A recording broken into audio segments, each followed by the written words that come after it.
Ya, ahora pasó un poco a la parte más densa, queda poquito. Manifestaciones locales de la inflamación. Si bien todas las reacciones de inflamación aguda se caracterizan por cambios vasculares e infiltración leucocítica, la intensidad de la reacción, su causa específica, en el sitio afectado determinan variaciones en sus manifestaciones y correlaciones clínicas. Bien, ya, respecto al tipo de exudado, se puede encontrar un exudado seroso, como el de esta imagen. Son líquidos acuosos con un contenido bajo en proteína debido al ingreso de plasma al sitio de la inflamación. Ahí me faltó una A, inflamación, pero inflamación. Bien, esto es la típica ampolla que ustedes pueden encontrar cuando se hacen una lesión y aparece eso lleno de líquido. Eso es un exudado seroso que quedó atrapado. Exudado hemorrágico es similar, pero hay un daño importante en los vasos sanguíneos o infiltración relevante de eritrocitos, por lo tanto se ve rojo, como eso de ahí. Eso por ruptura de los capilares o por que aumenta tanto la permeabilidad vascular que pueden pasar eritrocitos incluso. No es necesario que esto quede dentro de una vesícula como está acá. O sea, el exudado, esto puede estar roto y igual va a ser un exudado em, hemorrágico y esto igual va a ser un exudado seroso, aunque esté roto. Exudado membranoso, pseudomembranoso, se produce en la superficie de membranas mucosas. En este caso estamos viendo parte del intestino por endoscopía. Se compone de células necróticas inmersas en un exudado fibrino purulento, como lo que estamos viendo ahí, característico de varios tipos de enfermedad intestinal inflamatoria. Exudado fibrinoso tiene gran cantidad de fibrinógeno. El fibrinógeno estimula la coagulación, por lo tanto se forma una red espesa y adherente similar a las fibras de un coágulo sanguíneo. Ahí hay una imagen de estas fibras de fibrinógeno que al activarse se transforma en fibrina y produce una aglomeración de los eritrocitos con las plaquetas formando un coágulo. Esto en un cerdo es una peritonitis fibrinosa, es porque el exudado tiene gran cantidad de fibrina, fibrinógeno que se transforma en fibrina y forma estas redes, como una sustancia gelatinosa pegajosa que está ocupando todo el peritoneo. Por eso se denomina peritonitis fibrinosa.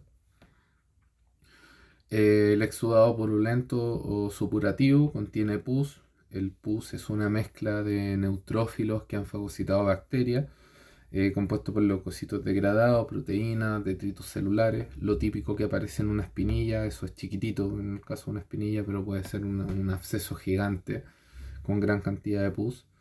Esto es lo que se ve, todos esos son neutrófilos que han fagocitado bacterias. Eso es una muestra histológica de pus, ahí aparece nuevamente.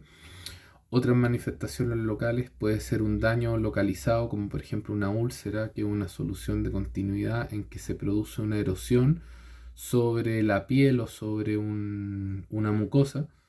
Ahí esto, por ejemplo, es de intestino. Ahí aparece la lesión macroscópica y esto es lo que se ve en la lesión en el corte histológico. Aquí estaría el lumen del intestino, esa es la mucosa, submucosa, y vemos cómo la úlcera está afectando tanto la mucosa como la submucosa.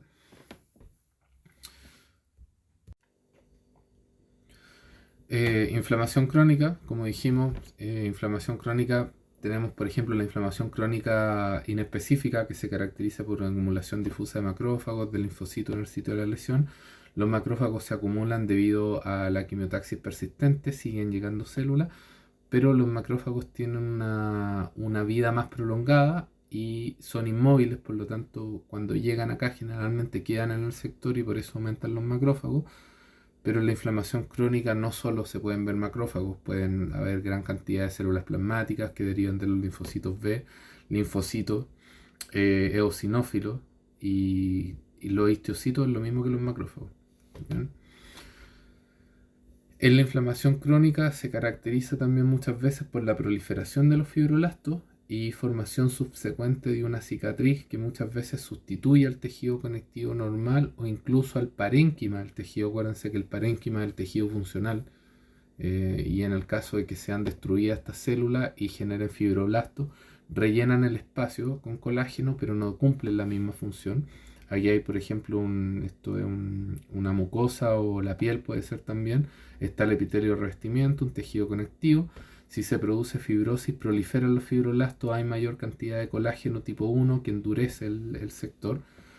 Esto puede traer consecuencias como, por ejemplo, una estenosis. Si hay una inflamación a nivel del intestino, esto puede ocurrir en el intestino, vamos a ver en la parte digestiva que ocurre a nivel del esófago también, se produce una inflamación, aumenta la cantidad de tejido conectivo, esto produce una retracción, o sea, hace que el tejido conectivo, han notado cuando ustedes se hacen una herida y se produce cicatrización, cuando se empieza a formar el colágeno, la herida se contrae, se retrae y esto puede formar una retracción y forma una estenosis. Una estenosis es que disminuye el lumen del intestino, por lo tanto disminuye el paso del contenido en este caso.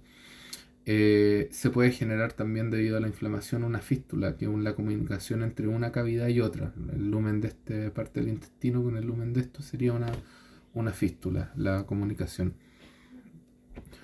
Si hay una injuria, va a ocurrir inflamación aguda. Esta inflamación aguda se puede resolver, se puede sanar, se puede transformar en una inflamación con gran cantidad de formación de pus, un absceso, que es un sector de pus que queda encerrado con la formación de estas células que son los neutrófilos que fagocitan bacterias. Puede curar, pero formando fibrosis. Generalmente esto después de que la inflamación lleva varios días, con formación de gran cantidad de colágeno. Puede pasar de una inflamación aguda a una inflamación crónica, y la inflamación crónica es la que deriva generalmente en una fibrosis. Bien, un tipo también de inflamación crónica es la inflamación granulomatosa. La inflamación granulomatosa en el fondo se produce cuando no se puede eliminar el microorganismo o la partícula que está causando la inflamación. Por eso es una variedad asociada generalmente a cuerpos extraños, como por ejemplo astillas, sutura, sílice, asbesto, que son moléculas que no se pueden degradar, que van a producir una inflamación, pero no es como un microorganismo que se pueda fagocitar, destruir y se corte la inflamación, sino que va a llegar un macrófago, va a fagocitar las partículas de asbesto, de sílice, no las puede degradar. Finalmente el macrófago muere, llega otro macrófago, fagocita ese macrófago muerto y llega otro. O si hay una astilla, un pedacito de madera, tampoco los macrófagos van a poder deshacerse de esa astilla o de una sutura que quedó ahí metida o cualquier partícula que no se pueda romper, o algunos microorganismos que son intracelulares, que por ejemplo el bacilo de la tuberculosis, que el macrófago lo fagocita, pero el bacilo sigue viviendo dentro del macrófago porque impide la función del fagosoma con el lisosoma, por lo tanto no se degrada, se puede incluso multiplicar dentro del macrófago y llega otro macrófago, fagocita ese y el micobacterio de la tuberculosis sigue viviendo adentro. Entonces, ¿qué es lo que hace el organismo? Generalmente se va a producir un centro necrótico, la micobacteria es por ejemplo la de la tuberculosis, se genera un centro necrótico y los macrófagos se empiezan a acumular alrededor para poder aislarlo. Estos macrófagos se transforman en unas células parecidas a un epitelio y por eso se les llaman células epiteloides, porque van a formar una estructura similar a un epitelio. Muchas veces estas células se pueden fusionar y formar unas células gigantes. Van a llegar células plasmáticas, linfocitos T alrededor, eosinófilos, y empiezan a formar una pelotita, que es en el fondo un gránulo, y por eso se llama granulomatosa, porque se van formando gránulos. Sobre esto, como no lo pueden destruir, el organismo trata de aislarlo, se empiezan a acumular fibroblastos, estos fibroblastos secretan colágeno y finalmente forman una cápsula. Si sigue pasando el tiempo, esto puede precipitar calcio y se empieza a formar una estructura similar a un granito de arena. Y eso es típico de la tuberculosis. Cuando se corta un pulmón con tuberculosis o un intestino con tuberculosis con un cuchillo, se siente igual que si estuvieran cortando arenilla. Y aquí hay un ejemplo de esto, parte de un animal que tiene ahí esos gránulos. Cada uno tiene el bacilo tuberculosis, pero no es solamente con el bacilo de la tuberculosis, sino que ahí tenemos varios ejemplos. Ya, acá también les dejo algunos ejemplos. La reacción tisular, esto simplemente para que tengan la idea, no les voy a preguntar, por ejemplo, en la sífilis, qué es lo que se produce específicamente, no, sino que tengan una idea. Les podría preguntar cuál de las siguientes es probable que se forme una reacción granulomatosa y nombrar los microorganismos, por ejemplo. Ya, manifestaciones sistémicas de la inflamación, liberación en el foco inflamatorio de mediadores químicos que pasan al torrente sanguíneo, pueden generar, dependiendo de la magnitud del proceso, síndromes, o sea, síntomas o signos sistémicos como fiebre, de nuevo, eso lo repetimos, anorexia, astenia, que es baja de ánimo en la persona, pérdida de peso, anemia. Hay moléculas que se denominan reactantes de fase aguda, que son proteínas inducidas, o sea, producidas por el hígado en respuesta a la acción de citoquinas generadas en el foco inflamatorio. Cuando llegan al hígado, inducen la formación. Tienen una acción proinflamatoria y de retrocontrol también. Pueden detectarse en la sangre y su incremento o descenso indica el grado de actividad del foco inflamatorio. O sea, hay muchas que están normalmente y ante una inflamación van a aumentar y hay algunas que ante una inflamación van a disminuir. Por eso hay algunas que se denominan positivos que aumentan con la inflamación y hay otros negativos que disminuyen con la inflamación. Destacan entre ellos la proteína C reactiva, utilizada en clínica como marcador de la inflamación, el fibrinógeno, la ferritina, que es una proteína de almacenamiento de hierro. Ahí les dejo los positivos que aumentan con la inflamación, los negativos que disminuyen con la inflamación. Todo eso y estos que aumentan se denominan marcadores de la inflamación porque al tomar una muestra de sangre y detectarlo, te indican que hay una inflamación. Esto lo vamos a ver en las clases más adelante, pero una pasadita para que tengan la idea. Síndrome de respuesta inflamatoria sistémica, cuando se produce una inflamación a nivel de todo el organismo. Esto es bastante grave y pone en riesgo la vida del paciente. Es por liberación masiva a la sangre de mediadores inflamatorios, principalmente citocina, inducen una vasodilatación generalizada. Acuérdense que localmente se produce vasodilatación y si estos mediadores aumentan porque la inflamación es muy grande, se liberan en gran cantidad de la sangre, pueden provocar una vasodilatación generalizada. Si se dilatan todos los vasos sanguíneos, va a caer la presión sanguínea, el paciente cae en estado de shock circulatorio porque hay una hipoperfusión generalizada y eso le puede causar la muerte al paciente. Bien.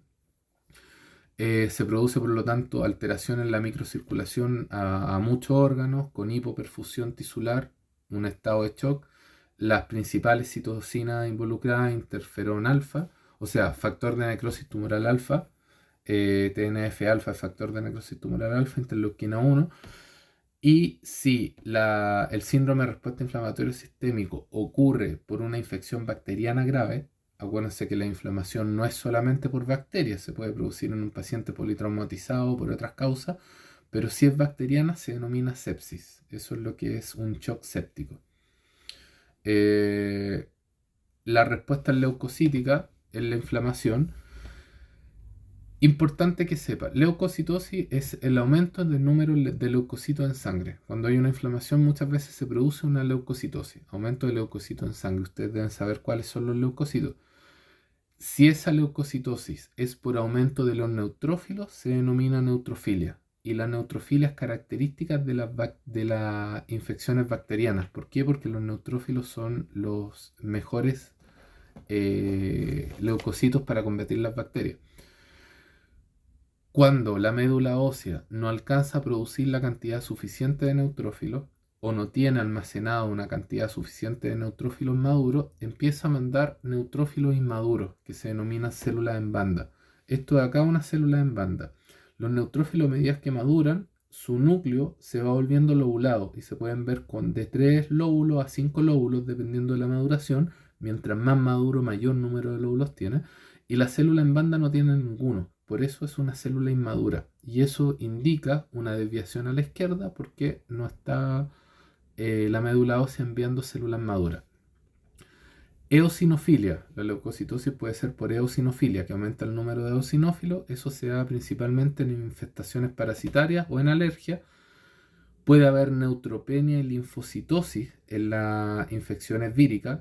Los virus por mediadores que se liberan pueden inducir una disminución de los neutrófilos y las células especialistas en combatir virus son los linfocitos T. Por lo tanto, se produce una linfocitosis generalmente en las infecciones víricas. Y cuando hay una infección bacteriana avasallante, se puede producir una neutropenia, una caída de los neutrófilos. ¿Por qué? Porque la médula ósea ya mandó los neutrófilos maduros, manda los neutrófilos maduros y después ya no le quedan neutrófilos. Y en vez de haber neutrofilia, aumento de neutrófilos en la sangre, se produce una neutropenia, que es una disminución de los neutrófilos. Entonces los dejo para que recuerden los leucocitos, cuáles son: granulocitos, o sea, agranulocitos, linfocitos, monocitos, los granulocitos, eosinófilos, basófilos y eosinófilos. Y también esto lo vimos antes, pero acuérdense la linfadenitis, un linfonodo reactivo, y la linfangitis, que es una inflamación del vaso linfático. Eso. Muchas gracias.